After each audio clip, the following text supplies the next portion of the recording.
There are an estimated 10 to 20,000 big cats kept privately in the United States. There are many factors that contribute to the epidemic of big cats in this country. In this video, I'll go over the main issues and what you can do to stop it. Cub petting is the #1 cause of abuse in big cats in the United States, and is the reason why we have so many lions, tigers, and other big cats in private hands. Cub petting is when people pay to play with, bottle feed, or even swim with a baby wild animal, commonly a tiger, and get their pictures taken while doing so. Cub petting occurs across the country in malls, at county fairs, amusement parks, and even at children's birthday parties. Cub petting schemes are profitable and create a demand for disposable cats. Female tigers are constantly bred to produce cubs. In the wild, females commonly have cubs every 2 to 3 years and stay with their cubs for those first few years to teach them how to survive in the wild. In the cub petting industry, however, she is forced to have one litter of cubs after another. This is not natural at all, and the endless cycle of breeding causes health issues for the female tiger. Cubs are taken from their mothers as soon as they are born. These cubs, who would normally sleep most of the day, are instead kept awake to be used as picture props. When not posing with the public, their lives are filled with food deprivation, physical abuse, inadequate veterinary care, and stress. Cubs can only be used for pay-to-play operations for a short period of time.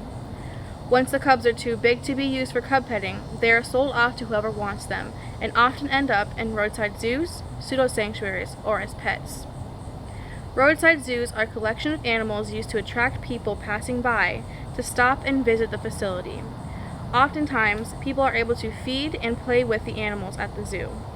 These animals are usually kept in deplorable conditions in dilapidated enclosures. Even though they may call themselves zoos, these facilities are rarely accredited by the American Zoological Association or any other legitimate accrediting body. Some facilities that advertise themselves as sanctuaries are in fact pseudo-sanctuaries or roadside zoos disguised as legitimate facilities. It is very easy to distinguish between a pseudo-sanctuary and a true sanctuary. For starters, pseudo-sanctuaries are not accredited by a legitimate accrediting body. They often buy, sell, or lease their animals, whereas true sanctuaries do not buy their animals and are committed to providing lifelong care. Pseudo-sanctuaries may breed their animals or allow public contact. True sanctuaries would never breed and never allow the public to come in contact with any of their animals. Alternatively, these cubs may end up being sold off as personal pets. Big cat owners may keep their animals in anything from a fenced-in backyard to a bedroom in their home. While there are federal regulations for big cats being exhibited to the public, there are no federal regulations regarding the care of big cats kept as pets. Keeping big cats as pets is extremely dangerous for the owners, first responders, and the general public.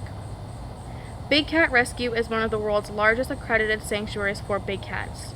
Nearly all of our cats have been rescued from the private trade. The sanctuary's mission is to provide the best home we can for the cats in our care, end the abuse of big cats in captivity, and prevent the extinction of big cats in the wild. These cats belong in the wild, not in roadside zoos or backyards. The laws that claim to ensure a humane existence for these cats simply do not work. An example of that is the rule for cage size. The rule states that cats must be able to make normal postural and social adjustments with adequate freedom of movement. But what does that mean? It means the cat must be able to sit up, sit down, turn around, and lay down. And since cats are extremely flexible, they can do so in a cage this size, like a circus wagon. Some states make their own laws about big cats. Florida law states that you can keep 2 500-pound cats in an enclosure this size. It's just slightly bigger than a parking space. Big Cat Rescue has a bill called the Big Cat Public Safety Act. That bill would ban the private ownership of big cats. If you would like to help us end the abuse of big cats, you can text CATS to 52886 and click on the link that you receive back. When you click on that, it will ask you to fill out information. Once you fill it all out, you can click Call Me, and it will connect you to all of your Congress members, and you simply have to ask them to co-sponsor the Big Cat Public Safety Act.